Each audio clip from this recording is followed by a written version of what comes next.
Okay, hello everybody out there in I need to know how to fix my sunroof land. Today I'm going to show you how to program the sunshade, the power sunshade on a 2014 Ford Explorer. This will work for other years. If you've got this switch set up right here, it should work. If you got a different switch set up, I probably have a video for that. I know the newer ones are different. I'm pretty sure I have a video on the new ones. I'd have to go through my list. This one's a little weird, but not too bad. So what you do, you have to have the door open. It doesn't matter. It says drivers or passengers, but since you're going to be in the driver's side, you might as well use the driver's door. So what you do is you start with the shade all the way open, as such. You turn the key on. In this case, I'm going to start it because this is an older vehicle. It's a 2014. I don't know what kind of juice this battery has left in it, so I'll just start it. You start it. You pull the close button, you hold it until the shade shuts halfway. Then you turn the vehicle off, turn it back on immediately. It says within 5 seconds, but you know, it doesn't take that long to shut it off and start it back up. And then what you do is you pull the button, release it really quick, and pull it again. Okay, now, don't get confused, because when you pull it and release it, it's going to try to start to move, and you're going to let off of it and pull it again. Then it's going to go ahead while you're holding it. You pull it the second time, so you go pull, release, pull, and it goes ahead and shuts all the way. You keep on holding it, and after a few seconds, it'll open fully, and it'll close fully, and then you're programmed.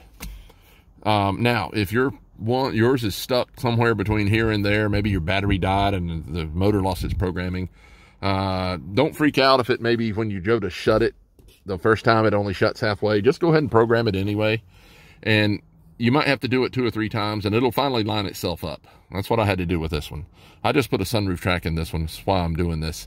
And the shade was a little out of whack when I put it back in. And but the programming has fixed it. So I'm going to run through it. So I'm going to start it.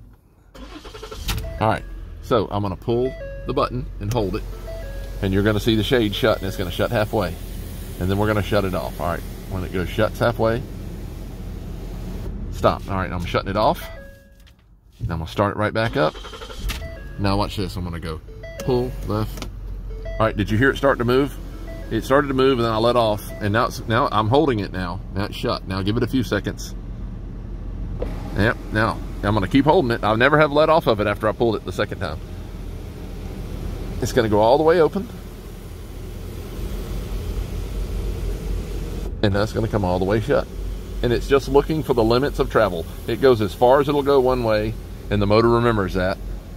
And then it goes as far as it'll go the other way, and the motor remembers that. And that's how it times itself. All right, so look at that. So one touch, it'll go halfway like it's supposed to. One touch again, it'll go all the way open like it's supposed to. And then one touch, I'm going to pull it once. There you go. It comes back close, and it'll only go halfway. And then one more touch, and there you're programmed. Now, reasons for doing this: maybe you just replaced the motor. Maybe your battery was dead. Either way, give me comments. I hope it helps.